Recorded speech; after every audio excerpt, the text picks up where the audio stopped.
بسم اللہ الرحمن الرحیم. اس کے اندر روح ایمان اور خارج میں اس ترتیب کے ساتھ دین کے یہ تقاضے اور نیکی کے یہ مظاہر موجود ہیں. اللہم ربنا اجعلنا منہم، اللہم ربنا اجعلنا منہم. اب اس کے بعد کچھ وہی جو معاملات انسانی ہے اس پر اب بحث، جیسا کہ میں نے کہا تھا کہ ایک لڑی ہے شریعت کی معاملات کی. یہ تو بڑے بڑے پھول جو تھے آیت الآیات اور آیت البیت. یا ایھا الذین آمنوا کتب علیکم القصاص فی القتلی، اہل ایمان تم پر لازم کر دیا گیا ہے مقتولوں کا بدلہ لینا. قتلہ قتیل کی جمع بھی ہو اور مقتول سے یہ مصدر بھی ہو سکتا ہے. تو تمہارے لیے یعنی اس معاملے میں سہل انگاری صحیح نہیں ہے. انسانی تمدن کی جڑ کٹتی ہے جب کسی معاشرے کے اندر انسان قتول رہا تو قصاص ان پر واجب. یا ایھا الذین آمنوا کتب علیکم القصاص فی القتلی الحر بالحر والعبد بالعبد والانثى بالانثى. ایک آزاد کی جگہ آزاد ہی قتل کیا جائے. آزاد نے قتل کیا ہے دائما تم آزاد ہی میرا غلام لے جاؤ کوئی غلام نہیں. عبد بالعبد، عبد کی جگہ عبد ہو اس نے قتل کیا وہی قتل کیا والانثى بالانثى. اور اگر قتل کرنے والی عورت ہے تو عورت ہی. اس میں کیونکہ وہاں بہت سے رواج مختلف تھے، بہت سے معیار بھی مختلف تھے. اگر اوسی خطری کو قتل کر دے تو 1/3 خون بہا، 3 گنا خون بہا. خطری اوسی کو قتل کرے تو 2.5 خون بہا. اسی طرح یہ بھی آزاد میں اور غلام میں فرق تھا. لیکن ہماری شریعت میں اگر یہ طویل بڑا مضمون ہے اور اس میں کافی فقہا کے اقوال ہیں مختلف، لیکن امام ابو حنیفہ رحمۃ اللہ علیہ کا قول یہی ہے کہ تمام مسلمان آپس میں کفر ہے، برابر ہیں. لہذا یہاں کوئی فرق نہیں کیا جائے گا قتل کے مقدمات میں. فمن عفی لہ من اخیہ شیء فاتباع بالمعروف واداء الیہ باحسان. پھر جس کو معاف کر دیا جائے کوئی شے اس کے بھائی کی جانب سے، یعنی جو مقتول ہے اس کے ورثاء اگر کہتے صاحب ہم اس کو بخشنے کے تیار ہیں، چاہے وہ خون بہا لے لیں یا ویسے معاف کر دیں، تو جو بھی کچھ خون بہا طے ہوا ہو اداء الیہ باحسان فاتباع بالمعروف، تو اس کی پیروی کی جائے معروف طریقے پر اور ادائی کی جائے خوبصورتی کے ساتھ.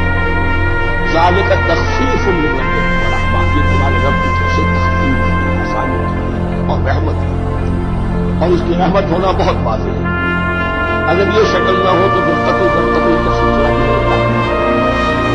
لیکن اگر یہ ہو گیا کہ قاتل کو لا کے سامنے کھڑا کر دیا، لو بھائی اب تمہارے ہاتھ میں اس کی جان ہے، چاہو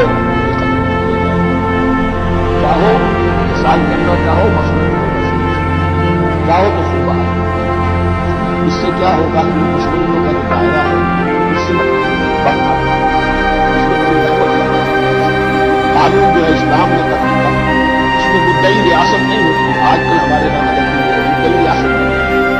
تو مدعی ہوتا ہے یہاں پر جو بھی مقتول کے ورثاء، اور کسی کو صدر کو کیا صدر کے باپ کو بھی اختیار نہیں ہے کسی قاتل کو معاف کرنے. قاتل کو معاف کرنے کا جو اختیار ہے وہ صرف مقتول کے ورثاء. کوئی صدر نہیں ہمارے فمن اعتدی بعد ذلک فلہ عذاب الیم. تو اس کے بعد بھی حد سے تجاوز کرے تو اس کے لیے دردناک اور بہت بڑا عذاب ہوگا.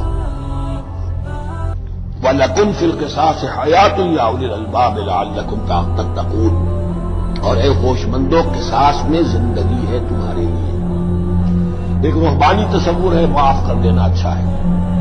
اسلام بھی کہتا ہے ان تعفوا وتصفحوا وتغفروا فإن الله غفور رحیم. لیکن قتل کے مقدمات میں سے لگاری جو ہے وہ اچھی نہیں ہے. پیروی شدت کے ساتھ ہونی چاہیے تاکہ اس سے آگے قتل کا سلسلہ بند ہو. وَلَكُمْ فِي الْقِصَاصِ حَيَاةٌ يَا أُولِي الْأَلْبَابِ لَعَلَّكُمْ تَتَّقُونَ، تاکہ تم بچ سکو. اب کتب علیکم دوبارہ آ گیا.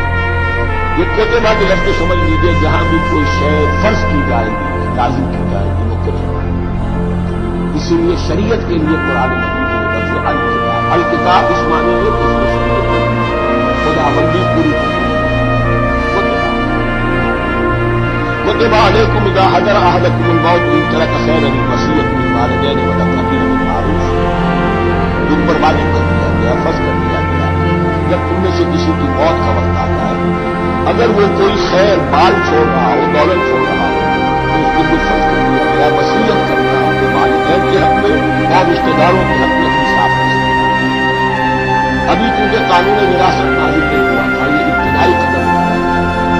وہاں ہوتا یہ تھا جو آدمی ہندوؤں میں ہوتا ہے، جو مر گیا اس کی ساری جائیداد کا مالک نہ بڑھا دیا، چھوٹے بیٹے سے سارا کا سارا مال جو ہڑپ کرتا ہے۔ یہاں یہ کہ اب پہلا ابتدائی حکم دیا گیا، لیکن یہ آیت مصروف ہو جائے سورہ نساء میں جب پورا قانون وراثت آ گیا، تو اب یہ آیت منسوخ شمار ہوتی ہے۔ ناسخ وہ قانون وراثت ہے جو سورہ نساء کے دوسرے رکوع میں آئے۔ البتہ اس کے ایک حصے کو حضور نے باقی رکھا ہے، وہ گویا کہ سنت نے اس کے ایک جز کو برقرار رکھا ہے، اور وہ جز یہ ہے کہ مرنے والا 1/3 اپنے مال کے لیے وصیت کر سکتا ہے کسی کے لیے، 1/3 سے زیادہ نہیں، اور وارث کے لیے وصیت نہیں ہوگی۔ جس کی وراثت میں حق مقرر ہو چکا ہے اس کے لیے وصیت نہیں ہوگی، وہ غیر وارث کے لیے وصیت ہوگی، کسی دینی ادارے کو دینا چاہے، کسی اور کو دینا چاہے، یتیم کو، بیوہ کو، کسی یتیم خانے کو، 1/3 2/3 میں قانونی وراثت کی تفصیل ہے۔ تو اس آیت کا صرف اتنا حصہ باقی رکھا ہے حضور نے صلی اللہ علیہ وسلم۔ حقاً علی المتقین، یہ اللہ کا تقوی رکھنے والوں پر حق ہے، واجب ہے کہ وہ وصیت کریں کہ ہمارے والدین کو یہ باقی ہے ہونے کو آسان ہے۔ فمن بدلہ بعد ما سمعہ، تو جس نے بدل دیا اس وصیت کو اس کے بعد کہ اسے سنا تھا، فإنما اسمہ علی الذین یبدلونہ، تو اس کا بوجھ، اس کا گناہ انہیں پر آئے گا جو تبدیل کرے۔ جو وصیت کرنے والا تھا وہ بری ہے، اس نے صحیح وصیت کی تھی، اس کے بعد میں اس وصیت میں تحریف کی، تبدیلی کی، اس کا بوال، اس کا بوجھ نہیں۔ ان اللہ سمیع علیم، یقین اللہ سب کچھ سننے والا اور جاننے والا۔ فمن خاف من موص جنفا، اب اگر کسی کو اندیشہ ہوا کہ وصیت کرنے والے نے جانبداری جانبداری کے ساتھ عصمت یا گناہ اس نے کمایا ہے، فاصلہ بینہم، اور اب ان کے مابین صلح اور اصحاب جمع کیا وراثت میں اگر تم مطمئن ہو جاؤ، متفق ہو جاؤ تو اس میں اتنی تبدیلی کرو ان کے اتفاق سے، فلا اسم علیہ، تو اس میں کوئی گناہ نہیں ہے۔ یعنی ایسی نہیں ہے یہ بات کہ اس کو وہ سینکشن اور سینکٹیٹی حاصل ہو گئی ہے، تقدس، کہ اب اس میں کوئی تبدیلی نہیں ہو سکتی۔ باہمی مشورے سے اور اچھے جذبے سے، اصلاح کے جذبے سے وصیت میں تغیر ہو سکتا ہے۔ ان اللہ غفور رحیم، یقیناً اللہ تعالیٰ بخشنے والا ہے، رحم فرمانے والا ہے۔ اب لڑی آ گئی دوسری عبادت والی، عبادت میں صوم۔ جہاں تک نماز کا ذکر ہے تو وہ تو مکی صورتوں میں اس کا بے تحاشا مرتبہ ذکر موجود ہے، لیکن یہاں جو ہے معاملہ صوم، اس سے پہلے مکی دور میں صوم کا کہیں بھی تذکرہ نہ عربوں میں اس کا رواج تھا۔ یہ لفظ بھی عربی زبان میں تھا گھوڑوں کے، گھوڑے روزہ رکھتے تھے، رکھتے کیا تھے بیچارے، انہیں رکھوایا جاتا تھا، کیونکہ عربوں کا جو معاملہ تھا وہ ملک بات عرب کریم، اور اس کے لیے انہیں چاہیے تیز رفتار سواری، جاؤ حملہ کرو، لوٹو مارو مارو۔ اونٹ میں ان کی فضا اور ان کے ماحول کے لیے مناسب تھا، وہ زیادہ تیز دوڑ نہیں سکتا، اپنی ضرورت کے لیے گھوڑا چاہیے تھا۔ گھوڑے میں عرب کا سخت موسم برداشت کرنے کی عادت نہیں، کافی جاتی بھوکا نہیں جا سکتا، وہ منہ کے تھپیڑے نہیں برداشت کر سکتے، لہٰذا عرب اس کو رکھواتے تھے روزہ، کھانا پینا بند کیا اور اس میں منہ کھڑے ہو گئے جب گرم تیز ہوا چل رہی ہے، خود تو اپنے آپ کو لپیٹ لیا، آپ کو گزرے نہیں، اترا کے جاتا ہے، وہ بھی کپڑا اوپر ہوتا ہے، اور وہ اس گھوڑے میں جو ہے وہ ساری آگ اس پر برس رہی ہے تاکہ اس میں آگ اس پر لانے جائے، اس لیے برداشت کرنے کی جنگ جو ہے، جنگ کے موقع پر کہیں یہ تغاضا نہیں جائے۔ اگر یہ ہمت ہار گیا تو اس کا تو کیا کیا جائے گا، تو اصل میں سوار ہے جو مارا گیا۔ یہ روزہ ان کے ہاتھ تھا، لیکن جب آپ حضور آئے مدینے میں تو یہاں یہود میں روزے کا رواج تھا۔